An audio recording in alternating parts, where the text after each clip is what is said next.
Bonjour, nous sommes au lundi 10 octobre 2022. C'est le jour de l'action de grâce. En ce jour, nous allons rendre grâce à Dieu pour tous les biens qu'il nous a donnés, la vie, la santé, tout ce qui nous fait vivre. Et aujourd'hui, nous allons méditer ensemble l'évangile de Jésus-Christ selon Saint Luc, chapitre 11, du verset 29 au verset 32. Le Seigneur soit avec vous. Évangile de Jésus-Christ selon Saint Luc. Gloire à toi, Seigneur. Jésus, le roi des rois, c'est Jésus, le bon pasteur. Alléluia, alléluia, alléluia, amen.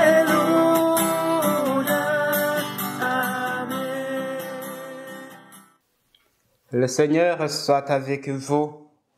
Évangile de Jésus-Christ selon Saint Luc. Gloire à toi, Seigneur. En ce temps-là, comme les foules s'amassaient, Jésus se mit à dire: cette génération est une génération mauvaise. Elle cherche un signe, mais en fait de signe, il ne lui sera donné que le signe de Jonas. Car Jonas a été un signe pour les habitants de Ninive. Il en sera de même avec le Fils de l'homme pour cette génération. Lors du jugement, la reine de Saba se dressera en même temps que les hommes de cette génération et les condamnera. En effet, elle est venue des extrémités de la terre pour écouter la sagesse de Salomon, et il y a ici bien plus que Salomon. Lors du jugement, les habitants de Ninive se lèveront en même temps que cette génération et ils la condamneront. En effet, ils se sont convertis en réponse à la proclamation faite par Jonas. Et il y a ici bien plus que Jonas. Acclamons la parole de Dieu. Louange à toi, Seigneur Jésus. La source d'amour, c'est Jésus, le roi de la paix. Alléluia, alléluia, alléluia, alléluia, amen. Dans cet extrait de l'Évangile selon Saint Luc, Jésus décide de constater l'incrédulité des gens de son époque qui réclament des signes miraculeux qui justifieraient qu'il est vraiment le Messie attendu. Il nous dit: cette génération est une génération mauvaise. Elle réclame des signes. Et pourtant, Jésus n'embarque pas dans le jeu de leurs sollicitations. Par ailleurs, il sait qu'au cours de l'histoire, Dieu a accompli beaucoup de signes et de prodiges en faveur de son peuple. Et pourtant, tous n'ont pas cru en lui, ni mis en pratique la loi du Seigneur.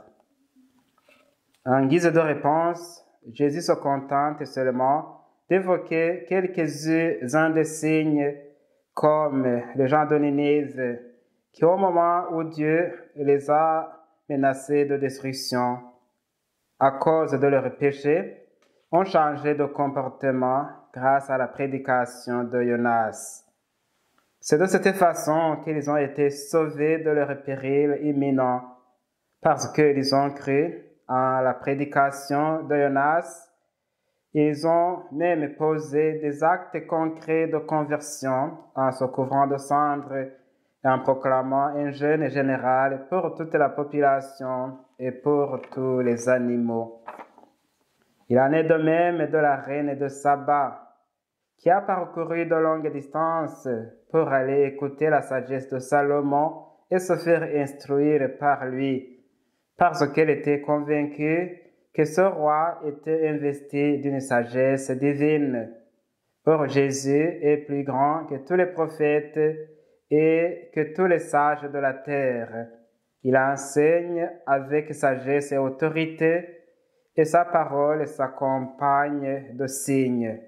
On le voit dans les évangiles.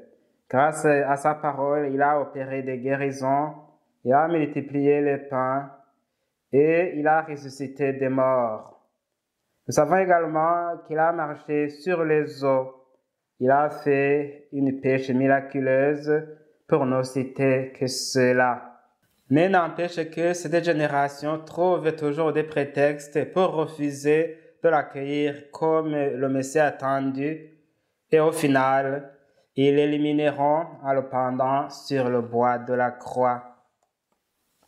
Jésus refuse d'accomplir des signes en présence des demandeurs du jour parce qu'il avait discerné que leur cœur n'était pas encore prêt à accueillir ces signes et ces paroles qui les accompagnent.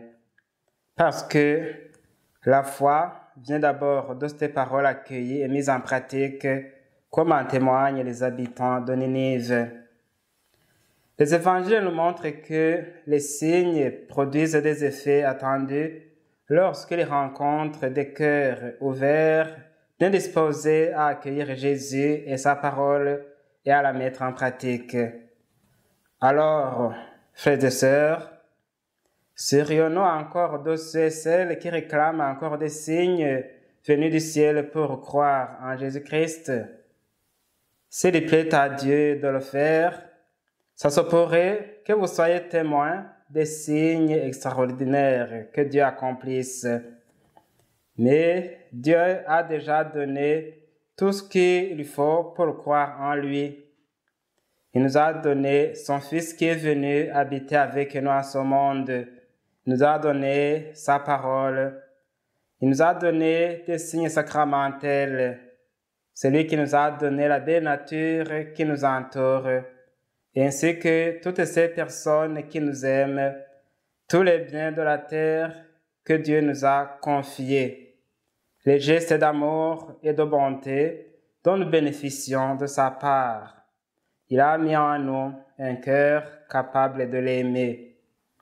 En ce jour d'action de grâce, prenons le temps de dire merci à Dieu pour tous ces biens corporels et spirituels qu'il nous a donnés. Puis, au lieu de réclamer des signes, mettons tout cela à contribution et demandons-lui de venir et prendre place dans nos cœurs et dans notre vie. En ce mois missionnaire mondial, laissons-nous guider par la parole de Dieu.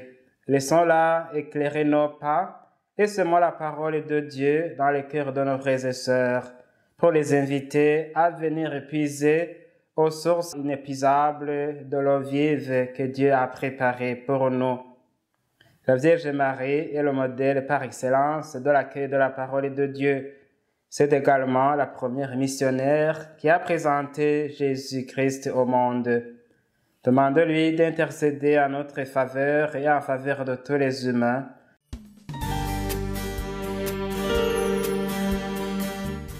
Je vous salue Marie, pleine de grâce, le Seigneur est avec vous. Vous êtes bénie entre toutes les femmes, et Jésus, le fruit de tes entrailles, est béni. Sainte Marie, Mère de Dieu, priez pour nous pauvres pécheurs, maintenant et à l'heure de notre mort. Amen. Le Seigneur soit avec vous. Que Dieu Tout-Puissant vous bénisse, le Père, le Fils et le Saint-Esprit. Amen.